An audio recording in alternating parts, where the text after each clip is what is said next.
Bismillahirrahmanirrahim. Assalamualaikum warahmatullahi wabarakatuh. Perkenalkan, nama saya Sintaulia dengan NIM 170240520 dari kelas Agribisnis 7B.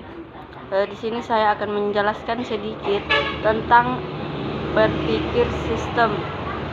Sebelum menuju penjelasan berpikir sistem, sebaiknya kita mendefinisikan terlebih dahulu apa itu berpikir dan apa itu sistem.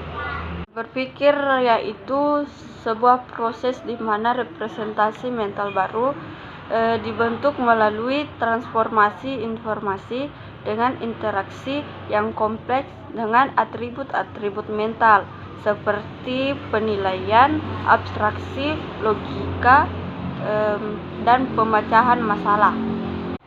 Biasanya kegiatan berpikir dimulai ketika muncul keraguan dan pertanyaan untuk dijawab atau sedang berhadapan dengan persoalan atau masalah yang memerlukan pemecahan.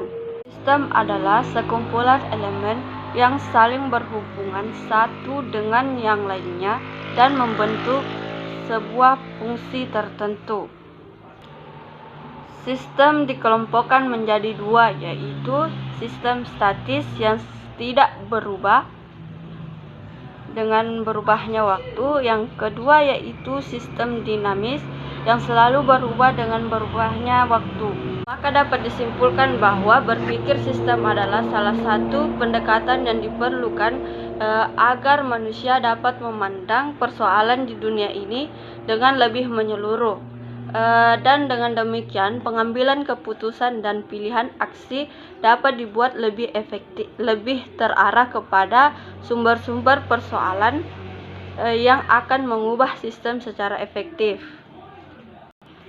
Biasanya para pemikir sistem mengubah tingkat perhatian mereka dari masalah kepada sistem yang membuat masalah tersebut. Tingkat ini dapat mencangkup paradigma, data, struktur, sebab akibat, kebijakan atau institusi dan budaya. Beberapa nilai yang terkandung dalam cara berpikir sistem. Yang pertama yaitu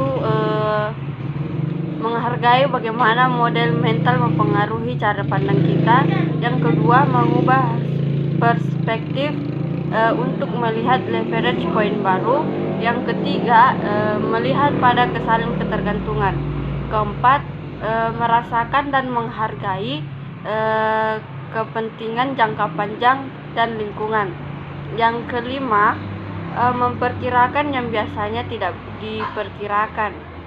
Keenam, berfokus pada struktur yang membangun dan menyebabkan perilaku sistem. Yang ketujuh, menyadari bagian yang tersulit tanpa tendensi untuk menyelesaikannya secara tergesa-gesa.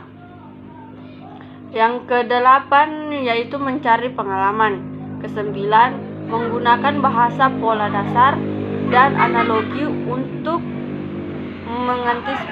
mengantisipasi perilaku dan kecenderungan untuk berubah. Ada 3 bentuk representasi yang membantu menjelaskan perilaku sistem. Yang pertama yaitu data dalam urutan waktu. Data ini adalah data perilaku real system yang terjadi pada saat tertentu. Yang kedua yaitu diagram modus referensi. Diagram modus referensi yaitu diagram yang menggambarkan gerakan dari 3 atau 4 variabel yang saling berhubungan pada sistem selama jangka waktu tertentu.